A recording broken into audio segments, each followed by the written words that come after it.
Heads or tails? That's a great question. I mean, I did bet with some friends, put a dollar wager on the opening coin toss. I chose tails, so I'm gonna go tails. Okay. Do you want to now preface this? You won the toss. Do you want to receive or do you want to defer? Oh, I see where we're going here. Knowing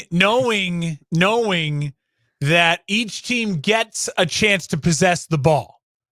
Do you want it first or do you want to defer? Well, is this a trick question? Because the actual scenario might include people who don't know that the rule has changed. But I will say, knowing what the rules are and the rule in place, I'm going to defer and give myself the football, knowing what outcome is needed. Okay. All right. Interesting. Yeah. That has been the talk of the day so far. And you know what, Dan? I would much rather the talk the day after the Super Bowl be the overtime and the coin flip than where the refs screwed us or that ridiculous call. That call. I will say I'm much happier this morning dealing with people talking about did you know the overtime rule or not know the overtime rule, and what's the right way to go in the overtime over hey, was it a hold? Was it not a hold? Was it pass interference? Was it not pass interference? We don't know what a catch is. What's a catch? My favorite part about this Super Bowl, looking back, I think one of the things that'll stick with me is it was not a ref show at all. No. And the crew did a really, really solid job. But we'll get into it. It's the question of the day. It feels like in the Super Bowl, heads or tails. It's funny. It took multiple people to convince me that Kyle Shanahan did the wrong thing. My gut in the moment was like he did the right thing. After the game, agreed. I felt he did the right thing. I talked to my younger brother. He then kind of put it into perspective for me. And then listening to a lot of people talk this morning already so far, it's like, okay. I still don't think it's the worst thing in the world. I don't think it's like an egregious thing that he did, which was receive as opposed to defer. But you can see now how it was. I can now see how it is an advantage to the second team. And we'll get into all of it, but I don't think roasting Kyle Shanahan is not on my list of things to talk about today. Look, I think enough damage was done to that man that poor 49ers team yesterday afternoon. So yeah, no need to pile on, but we will definitely get into the decision, a lot of the storylines that surrounded the finish to this game, and perhaps even the flow of it, how it started, a slower start, certainly offensively, turned into a back and forth nail biter at the very end. A lot of excitement. The Chiefs are victorious with the 25-22 win over the San Francisco 49ers to claim their second straight Super Bowl, first back-to-back champs in 20 years.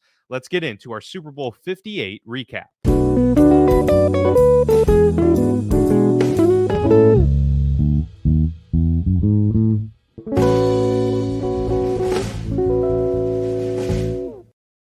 Serving the Quad Cities area since 1973. And with over 50 years of excellence on their track record, you'll see why it's so easy to trust their experts when it comes to all of your home improvement projects. This family-owned business has you covered on all your needs. Protect your home or building from the elements today and get great roof repair services. Need new windows? No problem. Durham Remodeling can upgrade your windows and doors. Whether you want to upgrade the little details in your home or office, or want to tear a room down and start fresh, the expert contractors at Durham Remodeling have your back. Even the smallest changes can completely transform your space. Ready to start entertaining your friends for backyard barbecues? Durham Remodeling will help you plan, design, and build your deck and patio for the perfect outdoor space. Durham Remodeling's work is 100% guaranteed, so you can rest assured that you're getting the best service around. Call 309-786-6715 today for your free estimate for all your roofing, siding, flooring, windows, and painting needs. That's Durham Remodeling, 309-786-6715. All right, the Kansas City Chiefs are your 2023-2024 NFL champions, and Of course, it wasn't an easy road to get here for either team, but Kansas City having to go on the road multiple times and overtaking MVPs and all-time greats on the route to Las Vegas here for the first Super Bowl in Sin City. And so that was an interesting nugget as well, considering, all the glamour of Las Vegas. We got our first one, first of many to come, I'm sure, Yeah. in the next several years, let alone decades. But a very exciting finish to this game, Mark. And it was interesting because, for anyone that watched or listened to our preview episode, we discussed kind of some of the X factors and what the 49ers needed to do to get a victory and what the Chiefs need to do to get a victory. And Mark, about 80% of those scenarios hit. Unfortunately for the 49ers, Christian McCaffrey goes for 160 all-purpose yards. The Brock Purdy didn't have, a back-breaking turnover in this game. But George Kittle, Deebo Samuel were held pretty quiet throughout this game. So that was a big one. But, you threw out Nick Bosa as needing a big game. He did. I said Fred Warner. He did. But ultimately, it came down to, once again, Patrick Mahomes being Patrick Mahomes in the most needy of times for his team in overtime, coming through with a huge drive and culminating that in the victorious touchdown to Mecole Hardman. So here we are, 25-22, Kansas City, the winner. Your initial thoughts as that confetti fell late Sunday night? Yeah, in the larger sense, I did feel really good that we had a great grasp on the game. We had talked about over the last 2 weeks, and I posted on my own channel. We had talked about here. We didn't think this game was going to be a blowout. It just felt like it was going to be close, and these defenses were going to keep it close, and that was the game. These defenses both really showed up, really kept it close, and when it came down to it as being a close game, we said it on Friday. Who do you trust more when it's come down to being a close game? If it's a close game, I'm taking Patrick Mahomes. And now that's not only just a feeling you should have. History tells us that. And in Patrick Mahomes now officially etching his name and his face on maybe the Mount Rushmore of quarterbacks in NFL history, that is right now the tagline under him. If it's close, you're dead. The bad man is coming. And he is what Aaron Rodgers was supposed to be for all those years, right? Aaron Rodgers did it to the Bears, but he never did it to the NFL the way that Patrick Mahomes is doing it to the NFL. And that's how it truly feels right now on this Super Bowl, day after the Super Bowl on Monday. I mean, we said for the Niners to win, their advantage was their dudes and their playmakers. And all of them were going to have to show up. And only about 50% of them showed up. I mean, if I were to tell you before the game kicked off that George Kittle would have 2 receptions for 4 yards on 3 targets, you'd be like, yeah, that's not good. If I were to tell you before the game that Deebo Samuel would have be targeted 11 times in the past game, you'd be like, great. He caught 3 for 33. Yikes. Not good. And a lot of that falls on Brock Purdy and his performance. We'll get into it. If I had told you that, again, Brandon Ayuk held under 50 yards on 3 catches, yikes, not good. And if I would have told you that through the first 3.5 quarters of the game, a guy named Jennings was going to be the MVP for the Niners, you'd be like, what is going on in this game? And it felt like the defense for the Niners really, really stepped up, but the offense couldn't really figure it out. I mean, McCaffrey was brilliant, right? 160 total yards, a touchdown on 30 total touches. He was great. And it's literally like the Chiefs said, okay, we'll let him beat us, but no one else. Ton of credit to the secondary of the Chiefs. McDuffie, he played an amazing game. That tip ball in the end zone was fantastic.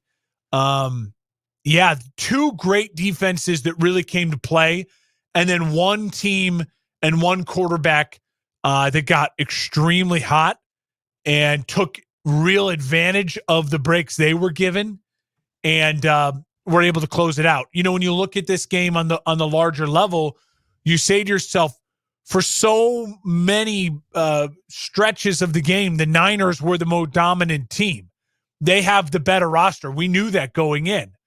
But when you look at, they played 5 quarters of football almost on the dot.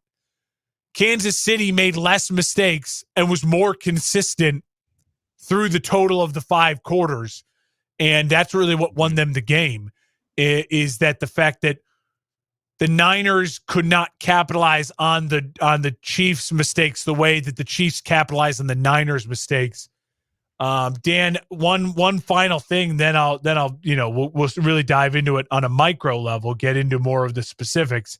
To me, this is it, and this was from Jeff Schwartz, whose brother played for the Chiefs a long time. He's kind of a Chiefs homer, but it's true. That muff punt, and I don't blame Ray McCloud. I mean, it hit a Niners player. He had to try to recover it. He didn't. The Chiefs recover it with what? I have it written down here. It's like 1:27 left in the third. They punt. They get the muff punt. They get in one play. They're down from 10-6 to 13-10. And the game after that for the Chiefs, it was touchdown, field goal, touchdown. That were their drives.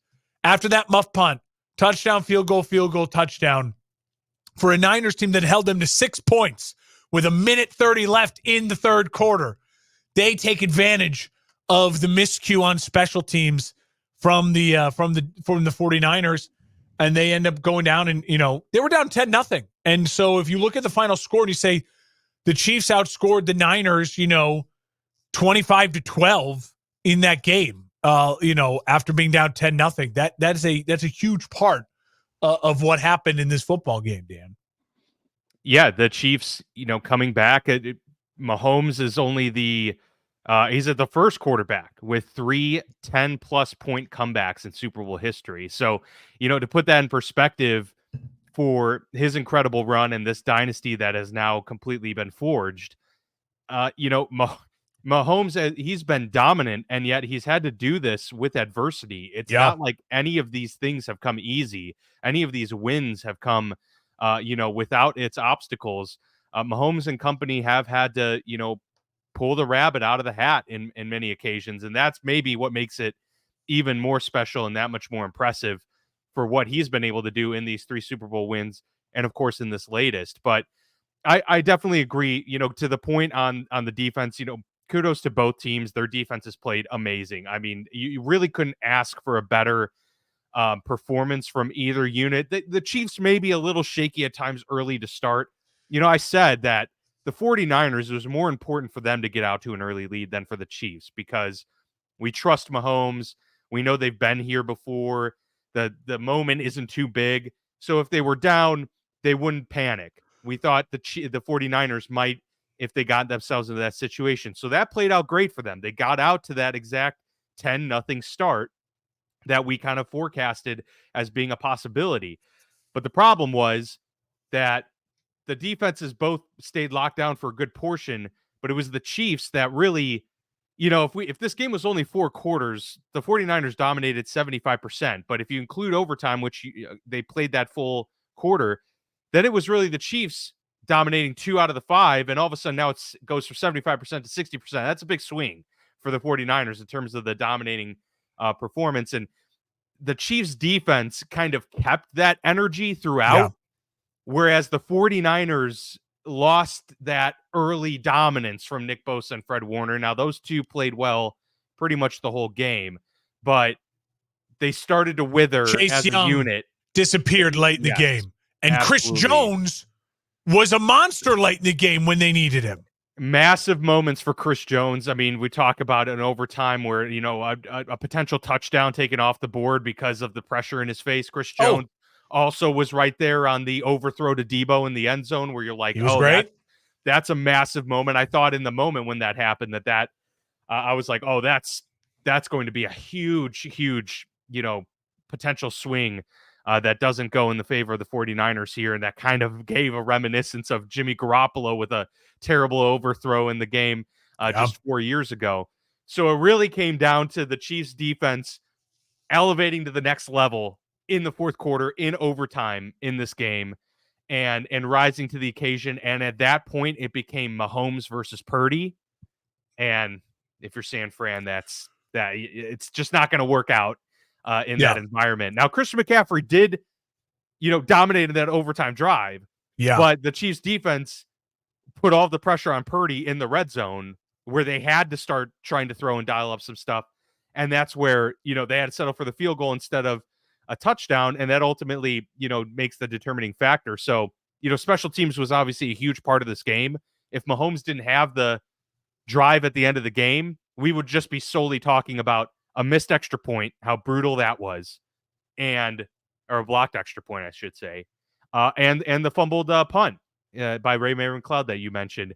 But instead, the limelight, and deservedly so, is going to go to Mahomes, the MVP of this game, because of that masterful final drive where he went 8 for 8 with 2 incredibly key rushes on 4th and 1 and 3rd and 2, where I actually thought he was going to score on that play, but Yeah. came up short at like the 10-yard line. But yeah, I mean, it was just an incredible display by Mahomes and really the entire Chiefs team that last, 20 minutes of gameplay. And what's crazy to me is I want to take you to a couple different points of the game and walk you through moments where it's like, Niners fans, you have to take a step back and start being critical of your offense, of your team. You're up 10. You're right. You're up 10-3 at half. First half went about as good as you could hope to have done. You kind of dominate time of possession, but the Chiefs just look like they are a step slower than your extremely fast defense. And offensively, while you didn't put up necessarily finish every drive with big points, the Chiefs were letting a little bend don't break, but you still have a 7-point lead at halftime against, the defending Super Bowl champions. You come out and you get an interception because your defense was rested at half. Come on out and they swarm Mahomes. He looked uncomfortable in the pocket all through the first half and midway through the third, especially early in the third quarter, where Mahomes, then you could tell there was a little bit of that pressure got to him. A guy, the pressure doesn't get to him, and he overthrew Kelsey or underthrew the other deep receiver. I can't think of who. Either way, it was a terrible throw, a throw that Mahomes doesn't usually make. And there you're looking at it, you're saying to yourself, oh my God, like this is it. The Niners, they score a touchdown here, and this game starts to feel really different, right? You're up 17-3. Your defense is swarming, and now the Chiefs don't have a chance to readjust, right? There's no another halftime for the Chiefs to make any sort of adjustments or tweaks. But what happens? The Chiefs punt the ball. You intercept it, and you get the interception, and then the Chiefs force a punt. 3 plays minus 1 yard in that drive, in which they went to Purdy, and all of those plays. Yeah, obviously there was the Purdy pass incomplete short to Chenal. Then there was the false start, so now it's 2nd and 15. Purdy incomplete to Debo. Purdy scrambles left for a couple yards, 4th and 11, and you punt.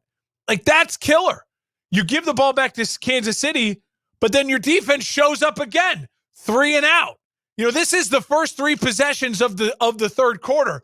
Interception, okay, you punt the ball away. You force a 3 and out again against the best quarterback in the league. Your defense goes, hey, offense, we just got you an interception and a 3 and out to start the second half. Go get some points. It's still 10-3. What happens?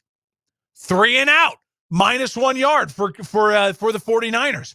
Purdy, short right to Jennings for minus 8 yards. Purdy, short left to McCaffrey for 7 yards to 3rd and 11. Purdy incomplete to Kittle. Debo, that's the one he pulled up his hamstring on the play. And you punt again. And what happens the next time you give the Chiefs the ball? Their third possession of the second half. 9 plays. They eat 4 minutes off the clock. They get a field goal, 10-6. And it feels like at that moment, the momentum now says, hey, this is a game. We're alive. We survived 3.5 quarters of football with the better, talented football team. And now we're in this game. The pressure is now 50-50. It's off us a little bit. It's split. And now from then on, it was a game. Because you go field goal, the Chiefs force a punt, 3 and out. So again, the Niners' first 3 offensive drives in the second half, when you're up 10-3, punt, punt, punt. 3 plays, a total of less than 3 minutes of possessing the football. They didn't go to McCaffrey at all. What did I say in the last 2 drives? All on Brock Purdy. This one, here, it's Christian McCaffrey up the middle, no gain. Brock Purdy incomplete to Ayuk. Brock Purdy incomplete to Samuel. They punt. And then what happens? Chiefs, they punt. You force a punt again.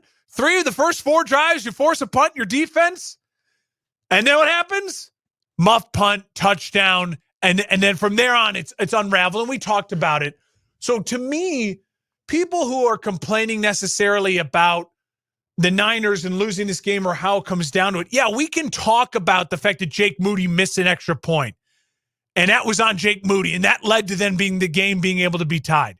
We'll talk about the decision to take the ball instead of kicking the ball off in overtime, right? We'll talk about all those things here coming up. But that third quarter, I mean, that was a masterpiece by Spags and his defense of what they did to Brock Purdy and the Niners, but also coaching malpractice from Kyle Shanahan to put the ball so much in Brock Purdy's hands to start the third quarter and not in the hands of Christian McCaffrey. He had one run in those first 4 drives of the third quarter. I mean, it's to me, I look at that, that's a gift to the Kansas City Chiefs. You kept them in the game. It's a criticism of Kyle Shanahan, as brilliant as he is. And it is to me, a main factor for why the Niners are home right now, licking their wounds from another Super Bowl loss. And the Kansas City Chiefs are still partying in Vegas, having a good time. Yeah, and the Kansas City Chiefs, to that point, were able to kind of zero in on the 49ers game plan, especially early in the downs, right? So Purdy and Shanahan and the rest of the offense, everything, they were always having to dial up 2nd and 9, 3rd and 8 plays. And that's, I mean, anyone knows that if you're in 3rd and long or even 3rd and medium, a lot of the time, you're already setting yourself up for, a quick exit or a quick 3 and out. Yeah. And so to not go with McCaffrey, who they were having so much success with early in the downs, not go with him there to start the second half really was their detriment. And then when they tried in the fourth quarter, because it was obviously still a close game throughout, to try and maybe get back into it a little bit more, the Chiefs were completely shutting him down. Well, and the Chiefs, momentum-wise, were 100% back in that game.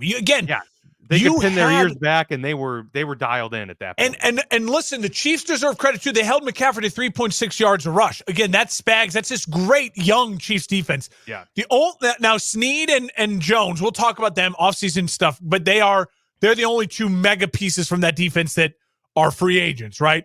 Mm-hmm. And I would say getting both of them back would be paramount for this Chiefs team. And I think we'll talk maybe either next week or whatever, but I have some larger thoughts on the Chiefs as a whole, as far as like how they've done this, how they've reworked it, why it's so impressive. But I want to really keep focusing on this game. What kills me then, too, is that if you're holding Christian McCaffrey to 3.6 yards a rush, which is the lowest he had all season, and you're not converting, if Purdy is not actually getting Kittle involved, Kittle just wasn't involved. At least they were targeting Debo, 11 targets. Now, he was missing him. There were some drops. But you know what I mean? Like, at least you were trying to get your playmaker involved there. So I really question a lot of that. And then, Dan, it comes down to the fact that the Niners absolutely, to me, why even talk about overtime when you are up, when you are tied 16-16 after the Chiefs go down 12 yards, 69 12 plays, 69 yards. It's 5 minutes, 36 seconds of play, 16-16. You go on a 7-play, 40-yard drive. You know that it's 3rd and 5. If you can convert on 3rd and 5 in Chiefs territory, Chiefs only had 2 timeouts. Remember, they had to burn a timeout early in the second half. If you can get a first down, the game is over. You kick that field goal, you win the Super Bowl 19-16. You need 1 first down, and you can't get it. And not only can you not get it, you trust Brock Purdy on a 3rd and 5 to go to Jennings. Where's Ayuk? Where's McCaffrey? Where's Kittle? Where's Debo? I know Kittle had a shoulder, but then he came back.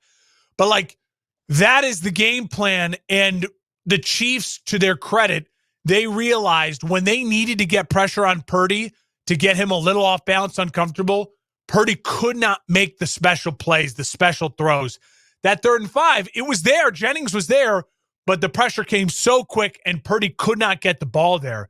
But again, I question the play calling, even if it's a 3rd and 5, like maybe you try just running it to McCaffrey to get it to 4th and 1. And then you make it really interesting, right? You give yourself a chance to just go for it on 4th down, maybe to win the game. But the game is there. People are saying, oh, I'm getting mad at Kyle Shanahan. He took the ball and he gave Pat Mahomes the No. Be mad at Kyle Shanahan and your Niners. You cannot give Patrick Mahomes the ball back. You just can't do it. Like we've learned this lesson. You of all people, the Niners should have learned this lesson. You learned it firsthand 4 years ago, in Super Bowl 54. Mm-hmm. Like you gave him the ball back.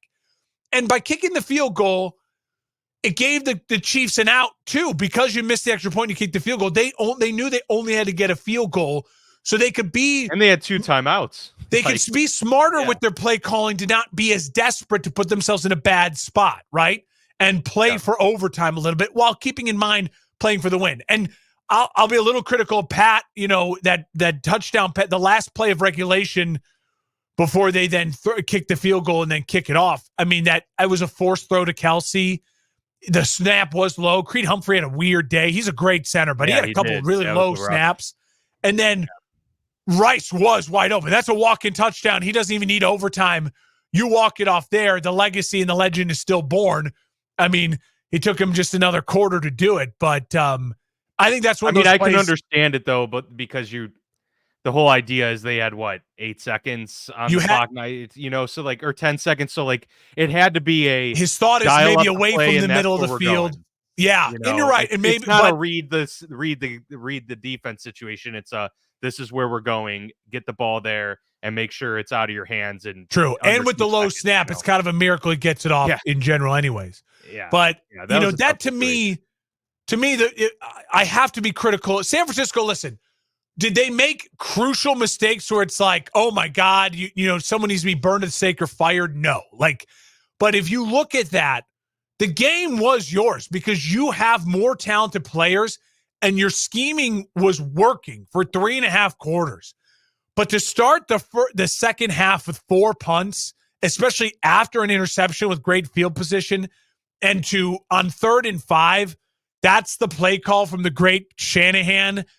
You put the ball so much in Purdy's hand late in that game and in the second half that is what you come up with. When you lose, then when Patrick Mahomes then inevitably beats you with a miraculous touchdown drive and a brilliant overtime drive, you can't be mad at anyone but yourselves and frustrated by the fact that you had the game and you let it slip. Now, I'm not saying that the Chiefs stole this game from the Niners. Again, Spagnuolo and his defense created problems for Purdy in that offense in the 3rd quarter. It would force them to do those punts. I give a ton of credit to that defense. I give a ton of credit for Mahomes for, after the turnover, taking care of the football, using his legs more, and really taking the game by the reins and slowly, like a fisherman, just kind of like reeling the game in till it got to the point where then it felt comfortable for them to strike. I'm not saying that San Francisco totally blew it, but those to me are the crucial moments. Those 3 4 and outs, those 4 3 and outs, and then that 3rd and 5. It's just brutal. No, most of these games, especially in the Super Bowls, come down to the minute details and one play here or there, even in the 2nd quarter, the 3rd quarter, wherever it occurs in a game. You got to have a hyper focus on each of these instances and realize that when you have opportunities to score touchdowns or have opportunities to prolong drives, they matter. It doesn't matter, what point of the game it is, they all matter. And so, the Chiefs just were able to capitalize on theirs a few more times. And I got to give credit to Kelsey too, who was held quiet for 2.5, 3 quarters of this game. That's tough. A tough position for someone as competitive as him. Obviously, we saw his passion on display on the sidelines with head coach Andy Reid, which I'm sure he would, take back. But he came through in the clutch, and he ended up going from 2 catches for the majority of the game to being the game's leading receiver with 9 catches and over 90 yards. He was magic in the 4th and that crucial 20-yard plus gain at the end of the 4th quarter to get them in that spot where they were able to tie it and go to overtime. Do you know that was the fastest he's been recorded in 7 years? That's He put adrenaline. himself, And he laid a hit on that Niners defender. I can't think of the name of the Niners defender. I mean, listen, I think it was a bad look. I love that Kelsey and Reed both like laughed it off after the game, and they both are really feisty guys. And they're both Hall of Famers who have a very long history together. If Andy hadn't stumbled because he's an old fat guy with bad balance and a new hip, I don't think we'd be talking about it nearly as much, right? Like I don't think we'd be probably Andy not as much. Absorbed still a guy screaming and I think it would have been better. But I think also it was a little bit of a wake-up call. I don't think they went to Kelsey enough in the first half. I think they were a little cute. Pacheco, to me, there was moments where I just kept saying to myself, like, enough. Like, it's just, he looked off. He had some nice plays late on that screen play, the catch. Like, he kind of made up for it. But there was enough to me, especially early in the third. I'm like, just shotgun, put the ball in Pat's hands. Like, just Pat. Like, just make it happen. And so I don't blame Kelsey for getting fired up. Dan, I want to ask you about a couple things, because to me, there are some things that are really like sticking with me here. Kittle being a no-show, it just, to me, is unacceptable. It's just so wild. Like, he is such a weapon. Kansas City also, I just felt like he was a person that you could just match up well against anyone. I mean, he was the first team All-Pro tight end this year. So I think looking at the box score this morning, I can't imagine Niners fans are thrilled about his production and what you do and how he was used. And then also the Greenlaw injury. Like, again, freak thing. And I don't know if that really, you lose a great player like that, obviously has an impact. Those are just two things I look at. I'm like, you can't write this stuff. This is why the Super Bowl, people say it's scripted. It's like, it's just so, it's just, that's crazy. Kittle had 2 catches for 4 yards. And then Greenlaw tears his Achilles trying to run onto the field. You can't, NFL scriptwriters, that's not a thing. Like, you can't write that. It's wild. Yeah, it's crazy. It was a wild display and kind of just how that whole thing played out.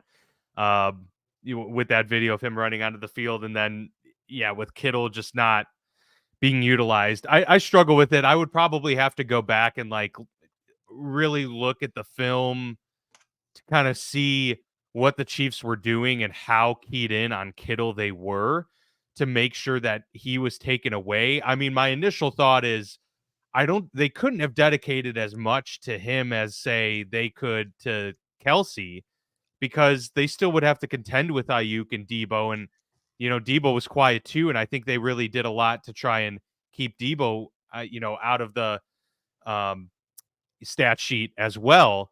So I'd have to see it, because, there are times where it's just, you can't force it to guys. If a team is dedicating it's, True. I think of the 85 Bears where they told Walter, dude, we're just going to have to use you as a decoy, because they are literally dedicating everything to just making sure Walter Payton doesn't beat them in the Super Bowl. And what happened? Jim McMahon, Willie Gault, like just anyone else is going to benefit from that. And they absolutely destroy from there on out. And Walter didn't have a great game. You look at the box score, he'd probably be disappointed in his production too. But, I'm sure maybe the game plan was, well, hey, they're taking Kittle out of this game plan. We're going to have to utilize Ayuk and McCaffrey. But to your point, like, they didn't get those other guys except for Jawan Jennings. But really, Jennings' production just came on like a few like key moments. It wasn't like a consistent, like dominating the whole game. And so there was the touchdown throw, which that should have been picked almost. So 49ers almost got lucky on that touchdown. They did say later in the game that or maybe it was during the halftime, I think Phil Simms or one of them said it, the Christian McCaffrey touchdown run, the only touchdown of the game in the first half, that if you actually look at it, the center was downfield. Like, they should have thrown a flag on it. So they're like, that is one of those that was missed. But again, the game was so close, and it was, a great play design, and McCaffrey was fantastic, it was really finding the end zone. Yeah, the gutsy play call at that time too. But what about incredible? So what about let's maybe get into the overtime here a little bit more too. So I'll be honest, I didn't know. I didn't remember the rule changed. So- Because we haven't had an overtime, right, since the rule changed. Because the rule change was only for the playoffs. I Right? knew the rule. So I knew the rule change was in effect. My head, because my wife's asking me like, "Well, what's going on? What's going to happen?" And I told her, I was like, "Each team gets the ball unless the team on defense scores a touchdown with a pick or a fumble, or whatever. Like, so each team's going to get the ball, but then it is sudden death." And what I guess I didn't really realize, the one thing I was kind of questioning till Nance, good credit on Nance and Romo, they both said it. Like, clock doesn't matter. If it runs to the end, we'll take a break. Like, it's the end of the fifth quarter. We go to the sixth quarter, right? Like, it could keep going. Technically, you could argue you don't need a clock. You just need a play clock, right? Yeah. But I think they do that. The only reason it's there is to have a mandated timeout, essentially. A mandated break for the teams at a commercial. Yeah. So that to me was the only thing that I was like a little like, oh crap, the time's running out. But I guess then they kept explaining it, and so I was like, okay, that answered it for me. But my thought was the same as what I heard Shanahan say after the game, was that he said, he's like, when it came down to it, really the third possession is really valuable. Because if both teams score, right, touchdown, next score wins, and you get the ball. So being the team that has the third possession, it's like being the team that gets the ball to start the overtime. It's a huge advantage because if you have the third possession and it was field goal, next score wins. All they need is another field goal and the game is over, right? So that to me is what in my head was like, oh yeah, take the ball, score. That way they score. If they score, you trust your defense, obviously, but if they score, then next score wins. Like, I mean, it's a free-for-all. And the way the game was going at that point in time, remember, they were trading field goals, trading touchdowns. The scoring started going. You say to yourself, all right, go. I credit this to Barstool Big Cat. I was listening to part of my take this morning. He made me see really the clarity on it of like, well, no, if you get the ball second, it's still a huge advantage because if you stop them, then it's sudden death, you can win. But like in the case of what happened, and the result kind of lays this out, because they only got a field goal, you then knew you had to get into field goal range. So like when Mahomes has that fourth down, you know you're going for it. There's no question of anything. So you already, when you start your drive, you kind of know you're in 4-down territory no matter what. The Niners, when they started their drives the first possession, they weren't in 4th-down territory, right? It's not like they had to go for it. It was 4th and 5 like we have. No, the Chiefs are going for it. No matter what, they have to score. So that is an advantage. Also, if you're the Niners and you score a touchdown and you kick the extra point, if you're the Chiefs, you can go for 2 and win the game because your options are give it back to them and get a stop, or go for 2 right now and take the game in your own hands and win the game. So it is an advantage for the second team because you may score a touchdown, and unless you go for the 2-point conversion and get it yourself, there's no guarantee you get the ball back, even if you scored a touchdown. So once that was laid out to me, I was like, okay, I get it. Going second. Yeah, because that was Shanahan's explanation post-game. He said, I want to have the ball third. We want to have the ball third, but there's no guarantee you get the ball third. And I think to me, maybe that's what Shanahan and why his team, and you're hearing some of the Niners players say, we weren't 100% on the rules versus Andy Reid and his team that said, oh no, we knew exactly what we wanted. We wanted to defer. If we got the ball, though, this would be our plan. And it's a fascinating thing to think about. The other thing I'll credit my younger brother for bringing up, and I'll put this to you, Dan. You're tied 19-19. It's overtime. You have what? It was 4th, and I want to get the exact scenario here. The Niners were in 4th and overtime. 4th and 4 at the KC 9. Yeah. Now 3rd and 4, Brock Purdy incomplete. You know what I mean? Like you put the ball in Brock Purdy's hands again. On 3rd and 4, if you run it with McCaffrey and you get it to 4th and 1, why not go for it, right? Like, if you don't get it, then you give the Chiefs and your defense the ball at the 2-yard line, 3-yard line, right? So you might argue when they kicked that field goal too, that was a death sentence, because now not only are you giving the ball back to Kansas City, you're giving it to them with 4 down territory every drive, and they know touchdown wins the game. So, like, yep. I ask you, do you think to yourself, maybe do you go for it on 4th down there? My younger brother said, I would have gone, if I was Shanahan, I would have been 4 down territory. I'm not giving the ball to Mahomes with a touchdown to win it. Like, the worst thing I'm doing is touchdown to tie it and then put the ball in their hands to say, you got to get a 2-point conversion to win it, or else you're giving it back to me with a chance to win it. So, like, I think he's right there. I think maybe going for it on 4th would have been the right thing to do. I think if you're Kyle Shanahan and the whole idea was to be, either, setting the tone with the first drive and potentially getting the ball back later, I think you're still, once you get into, if you're not in 4 down territory throughout, in between the 20s, fine.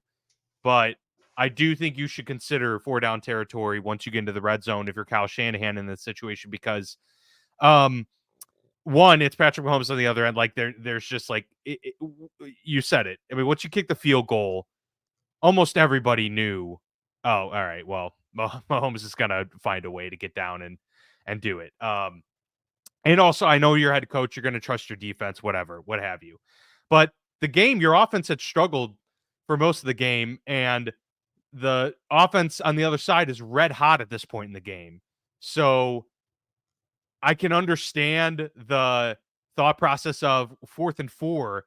I just don't have any confidence in my unit, who has struggled in the red zone this whole game, to be able to get the 4 yards. But that's where it brings the point. If they had the mindset in the red zone, they would have probably run it on 3rd and 4. Yeah, exactly right. Made a different, like what you were saying with McCaffrey, that would set up a totally different stage of scenario. If Kyle Shanahan, because you could tell the second that Brock Purdy threw that pass incomplete, they were already sending out there was no question in their mind.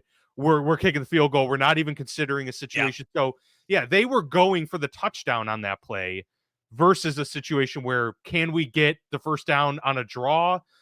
Can we try a screen, or, just something to the guy who's been the most productive player on our team this whole game? That was probably a big blunder on their part, because you send the field goal unit out there and you don't feel good about that. That doesn't, you could see Kyle Shanahan. I mean, he wasn't inspired on the sidelines to get the 3 points and take the lead. It's just a tough spot that you put your team in. And I just think, again, I think you got to prepare for everything. And I'm sure they talked about the overtime. I'm sure they had some sort of plan. And I think I honestly don't think they probably thought as much into it as the Chiefs and Andy Reid. Yeah, it seems the stories all coming out. The play calling and the interviews afterwards tend to think that Shanahan thought it was good enough to know that, hey, if we go to overtime, we want the ball because we want to be the third. We want to have that third possession.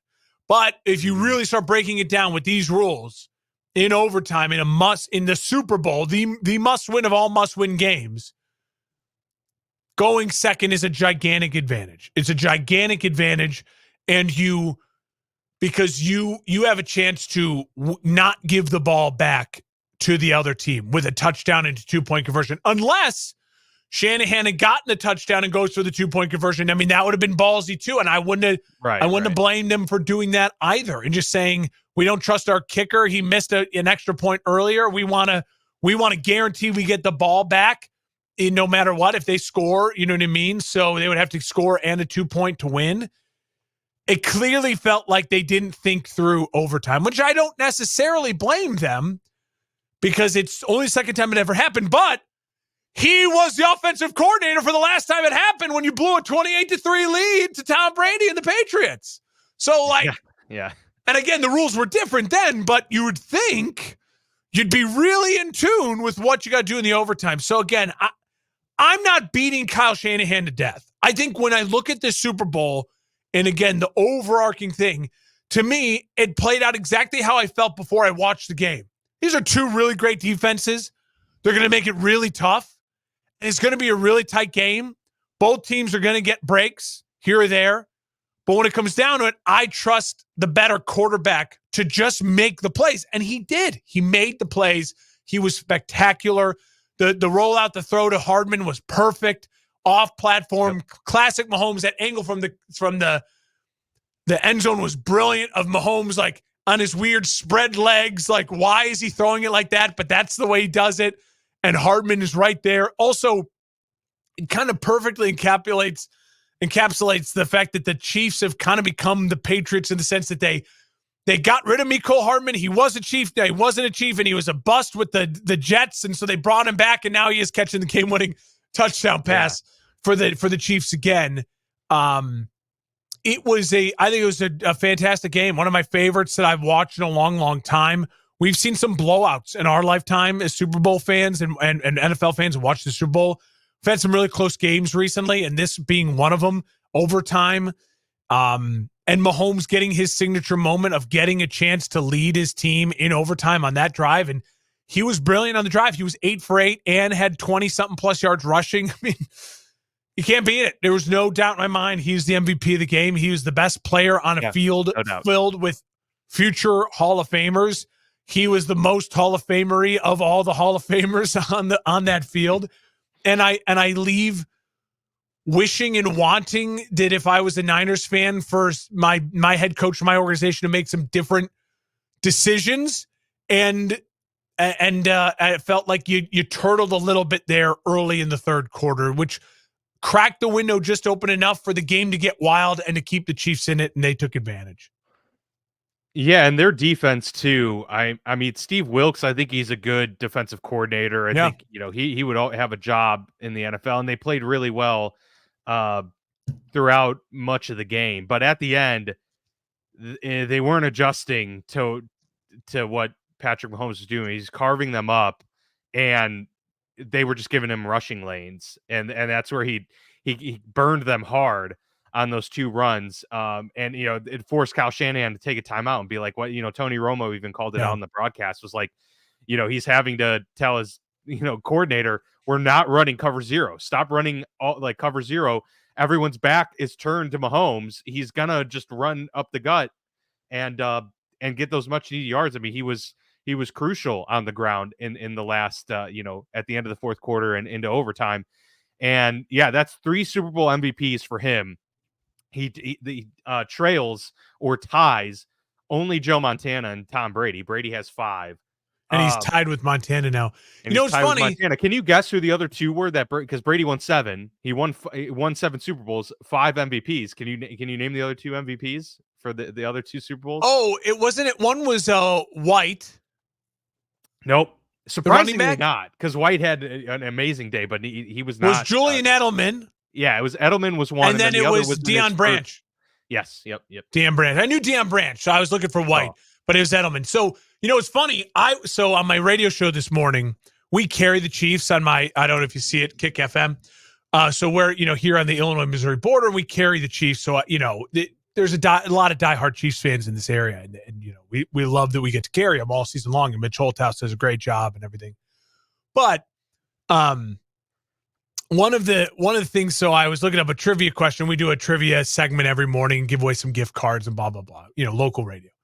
And so I did a trivia question, and that was it. Who is now Mahomes tied with, who also has 3 Super Bowl MVPs. So when I started looking up the list of the most Super Bowl MVPs, Bart Starr 2, Terry Bradshaw 2, and then one name really stood out to me, and it inspired this thought with me this morning. And it's funny, then I heard Colin Cowherd talk about it later, and I'm like, this is why I love Colin so much, just because I read to him. I had this thought, and then I'm listening to his show, and he has the same thought. Eli Manning has 2. And what is so, to me, what is a great way to talk about this Super Bowl is the same way in which you could talk about Eli Manning and his 2 Super Bowl victories, both against Tom Brady, the greatest quarterback of all time, the greatest football player of all time. Brock Purdy was good. He was good. It was fine. There was moments that he made some really good throws, and he made some really good reads and great decisions. Scramble a little bit. But in the end, in order to beat the all-time great, Tom Brady, or the all-time great, you can make the argument, Patrick Mahomes, you need a rare moment of absolute special.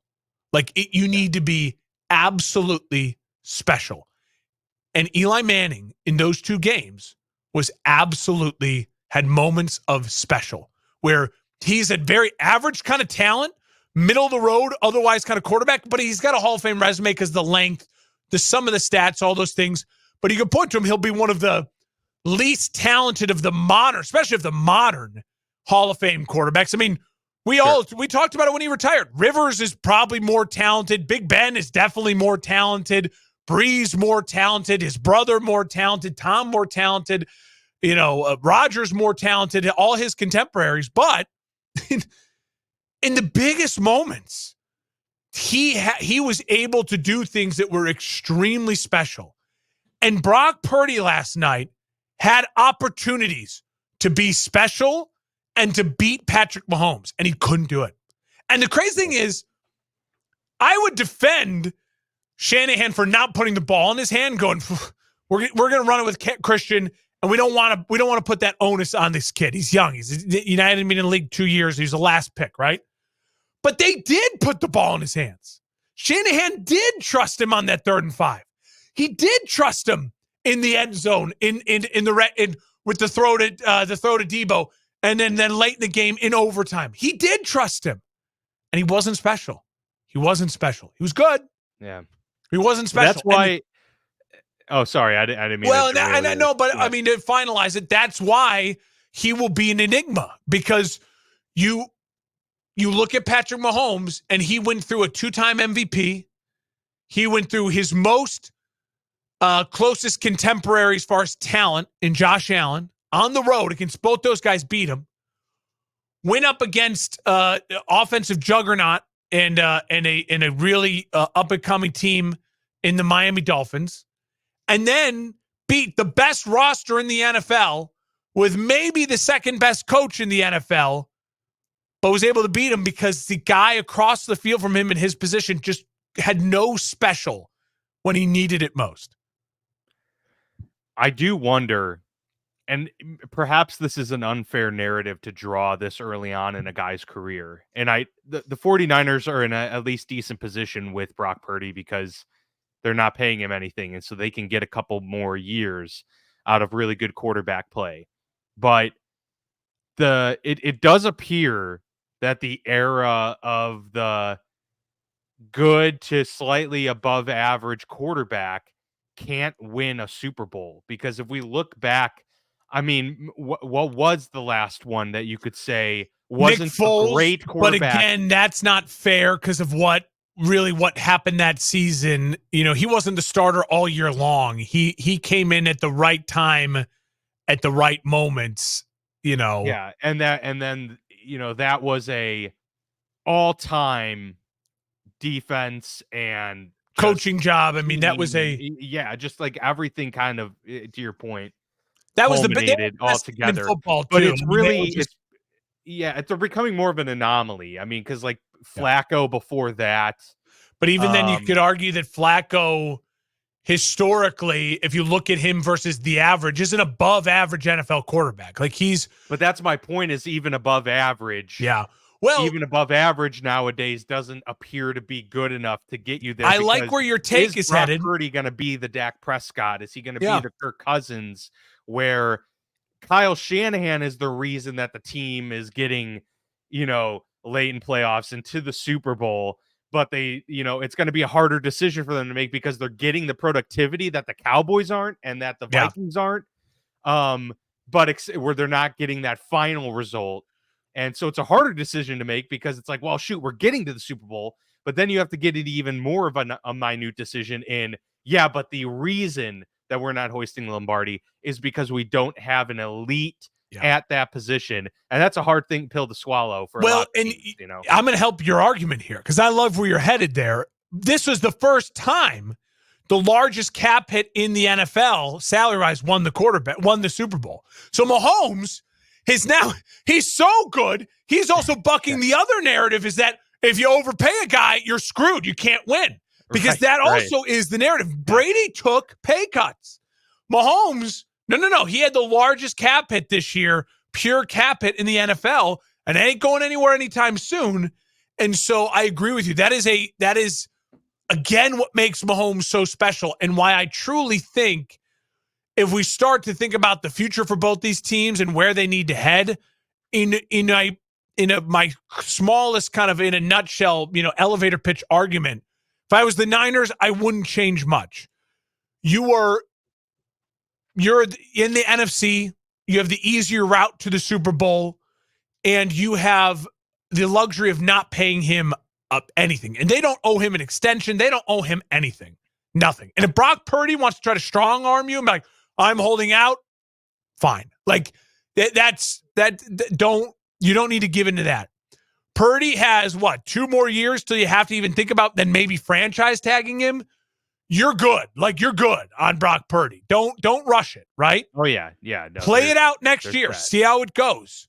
I think even Niners fans would say at this point in time, if he has an okay season next year, or if things fall off a little bit, or he has another bad, embarrassing kind of playoff loss where he couldn't do it, they don't owe him anything. Like they he was great. This was awesome, but we can move on from you quickly. And as far as the Chiefs go, it's obvious. The Chiefs now enter the span of the Patriots dynasty where they didn't win a Super Bowl for 10 years. So in order to prevent that, they're going to have to make some tweaks. I think the best thing they can do is continue to draft young defensive players and keep Spags and pay him whatever he wants. And then you have to go get your new number one guy. Who's going to be for the next 5 years of Mahomes' career, who's his go-to number one guy? I don't know if it's in the draft, because I think you want to go get someone who can line up timeline-wise. What is it? Diggs? Is it Evans? Is it, Adams? Insert name here, but you got to go get someone who's got 5 years left of 4 years definitely of his prime, where you can just go, let's go and add this guy to our system. Because Rice is now a solid number 2 wide receiver, and he can play the number 1 role if you still have Kelsey. But let's be honest, you get maybe another year of Kelsey at this production, you'd be really happy about it, but that's going to start falling off soon. And so listen, after, I don't want to say it, but never mind. I was going to say, after, spending an offseason with Taylor Swift traveling the world, I don't know how excited Travis is going to be going back to training camp in Kansas City. Fair point. In the fall. He may think retirement seems pretty good. That's pretty awesome. He already committed himself in his post-game speech, though. Now he's backed himself into that corner. Yeah. And so, they need to go. We'll talk about that obviously at nauseum this offseason. But if I was the Niners, I agree. Like Purdy, we talked about this on Friday. He left himself open to this now, and that's tough because he played good. But there was nothing. He had moments. There were 3 moments. Those early in the third quarter after the interception. Late in the game, fourth quarter, 3rd and 5. And then overtime, third and 5 from your own inside your 10. Basically 3rd and goal. He had 3 moments to show me there is something special in you, and you're going to beat Patrick Mahomes in the Super Bowl because you're just going to make a play and be like, damn, holy crap, the kid did it. And he was 0 for 3. And I think if you dig deeper, I would argue there's probably 0 for 4. And then that forced throw to Debo where McDuffie it was lucky he didn't get picked. McDuffie was all over that. Maybe 0 for 5, like where you say to yourself, but I think it would be stupid for the Niners to overreact. I think you go into next season with Purdy as the clear starter. He's healthy for an offseason. You bolster up the interior of that offensive line. You try to get a little younger on defense, improve the cornerback position, and you just say to yourself, we're running this thing back in the weaker NFC, and I think it'd be really smart. I think it's dumb that the Niners are favored to win the Super Bowl. How we're doubting the Chiefs again is so stupid. But they should be the second favorites. They're the favorites in the NFC this morning. Absolutely. They should be. Yeah, definitely. They've got a lot of pieces returning, and Kyle Shanahan, and a lot of good things to look forward to for them. I'll pose this question to you, and we can kind of close out the show with this. I was looking at it. Andy Reid, 5th coach now ever to win 3 Super Bowls. He's in the elite of the elite company. We've known for a while that he's one of the best coaches we've ever seen, and definitely getting close to the Mount Rushmore of head coaches in NFL history. But now that he has 3, he trails just Bill Belichick with 6 and Chuck Noll with 4. We look at the list here. Reid's younger than Belichick, so he's got quite a few years before you could compare them by season to season. But Reid is only 44 wins away from Bill Belichick. And you tack on 20 more, and we're talking about him contending for most all time, beating out Don Shula. Now, that would take, the 44 wins he could get in 4 years easily, because they've been winning. They're going to win 11 games this season, sure, yeah. Especially with the 17th game. And with Bill Belichick not getting a job this coaching cycle, there's a good chance that we're not going to see Bill Belichick coach again. There's quite a possibility that doesn't happen. So Andy Reid could already surpass Bill Belichick. Now, maybe he doesn't have the ring, so there's that. Bill will always have that on him until he gets to 6. But, I mean, is 4 enough to where you're like, okay, he's got, at that point, he'll either have close to or more wins than Bill Belichick. Yeah. And 2 fewer Super Bowl titles. I mean, are we... I don't know if it's time to call him the greatest ever yet. I would still probably go with Bill Belichick, but I'm just saying the thought is out there. He's not that far behind in wins, and it's not conceivable, not inconceivable to think of him winning another 3 or at least 1 to 2. I don't have a problem, having the discussion now. I do think that hindsight will be 2020 when it's all said and done. My prediction is that I do believe Andy will get at least 1 more. I don't see if from the sounds of it, with he's actually a free agent. I think his contract's up. I think him and Spags are probably going to get deals that lock them there for the next, I would say probably like a 4-year deal, $100 million. You know what I mean? Like he's going to only be paid less than probably Jim Harbaugh. Not 4-year, $100 million, but he's going to be making, I was going to say he's going to be making $10 million, more a year. Cause Harbaugh's, I think, at like 15 or 13, something like that. So I bet he's going to be close to, 4 years, 55, something like that, $50 million. Spags will sign on for a big deal. And I think they'll reevaluate there. I think he's the type of guy, if he signs on, whatever the length of that contract is, he'll sign on for it. He'll coach it out. I don't see Andy being like, I don't think anything will drastically change enough in his life to say, I'd be shocked if he did like a 10-year contract. I'd be like, he's probably not going to make through the 10 years. But I do think if you're Andy Reid and you're trying to find where you land in all this, he's got a lot going for him in the sense that you make the argument now that he's definitely a top 3 offensive coach of all time, up there with Bill Walsh, like he has to be.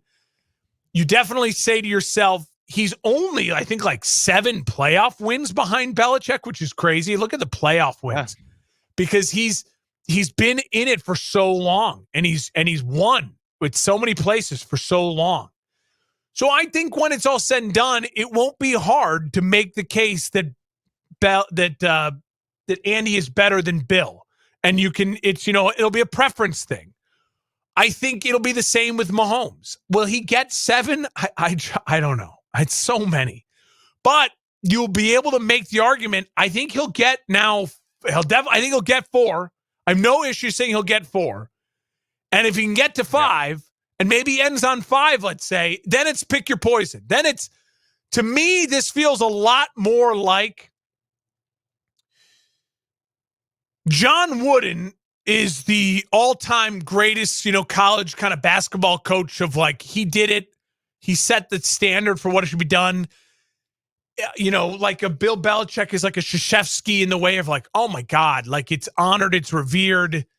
It's a lot like, a Nick Saban. And Andy, you could argue then, is more like Phil Jackson. where it's like, oh yeah, but dude, when he won, it was when he had And his a guru players in the almost, right you know. scenario, in the right system. It was unlike anything we've seen how he did it. And he did it like he won immediately when he got the right guys in place. Whereas I think I think you can start to make the argument that Patrick Mahomes is Jordan and Tom Brady will be looked at like Bill Russell. Russell's got 11 rings. Yep. But Michael Jordan's the greatest basketball player of all time. And Mahomes is I'm not yet going to say he's the greatest football player of all time, because what Brady did for the length he did it, I will never forget. And I will for always have a hard. Yeah. It's going to take a lot for me to say you're a better football player than that dude who did it for that long at that position and that good. It's incredible. So I'm not there yet, but I'll start to say he has a chance to now really make the argument in the way that it's like, you know, it's not only that, it's also that Mahomes and Brady's arc is becoming eerily similar in terms of, okay, you know, winning several championships early. Now the differences are Mahomes has done it being the MVP of the league, where Brady early did it based on like a good team and making key plays when he needed to. Totally. But still, if we look at just like the general things, winning 3 titles early on, not having elite playmakers to throw to, you know, now Mahomes has won more Super Bowls without Tyreek Hill than he has with Tyreek Hill. Yeah, that's right? huge. That adds to his legacy for sure. Good chunk of their career with an all-time tight end. You know, a coach that is among the best at what they do ever. Andy Reid being obviously offensive focused, Bill Belichick being defensive focused. And all of them, you know, almost, you know, kind of like Jordan, that argument, being the detriment to the rest of their contemporaries and being the block that is preventing their contemporaries from getting to the and spot honestly, and Patrick, playing in a conference with the bigger and a weaker division too, because I mean Brady's comp was always, he plays in the AFC East and there's not much competition. The West is tough. Mahomes has had to contend with Denver, who's been pretty bad for quite a while now. He's had to contend with you know, the Chargers, who, despite having a great quarterback in Herbert, have been historically, you know, just a poor run franchise overall, and not able to get over the hump. And then the Raiders, who, you know, are the Raiders. So, you know, it's very similar. Very similar. I will say, for the Chiefs to run it back and go for 3 in a row, they can't rest on it. It feels like they brought a lot of the same team back from last year to this year. It's a lot of the same names because that defense is young, and now they're going to be a veteran defense that has been through it all. And one of the things you look at since Patrick Mahomes lost to Joe Burrow at home after being up, what was that, like 21-3, or like, that was crazy. That score, the AFC Championship game, it was 20-3 or something like that. I can't remember what early in the third quarter. Large since that moment, the Chiefs have gone all in on building an incredible defense to help Patrick Mahomes. Last year, it was young and it was leaky at times. We saw it in the Super Bowl where they gave up a ton, but they had playmakers. You're like, yeah, they're giving up points, but they got some dudes, and Chris Jones and Karl Loftus is a nice young piece, and all these things. And Mahomes carried the team offensively, won an MVP, won a Super Bowl MVP. Well, this year, the offense now, it couldn't carry a second year into being this kind of disjointed, not enough talent. And it took a hurt to Mahomes' stats. He didn't win an MVP. He wasn't really in the discussion for an MVP at all. But the defense rounded into form and carried them through this year. If the Chiefs would have had their defense from the first time they played the Niners against this team, they wouldn't have won. If they would have had the defense they did last year, like if they were still that young against this Niners team, they wouldn't have won. Like this defense showed up and balled out. And Mahomes then did enough with his giant cap hit and his less weapons and was magic. He was the special that got it done. So what'll be really interesting for the next part of Mahomes' career is now, how do you keep that defense a competitive top 10 defense and find him a young guy find him a Zay Flowers, right? Like, find him a Puka Nacua in the draft. Go find, you did with Rice. Rice is a nice player, but he's really a 2. Go find him, a Sam Laporta. Go draft the tight end out of Iowa. Like, they need to start really like, okay, the defense can now hold for a year or 2. We can add a veteran, sign him. But now the next 2 years has to be retool this offense while the defense is really good. And then hope Mahomes makes it work with the young guys next year on offense. And then it'll be this kind of cycle of now the offense is figured out. Now we got to retool the defense. And they're going to have to. Brett Veach has a tough job in his hand to keep it. Yeah. Everyone happy, keep everyone paid. But it seems as though Mahomes, he did it with these weapons against that defense and those weapons.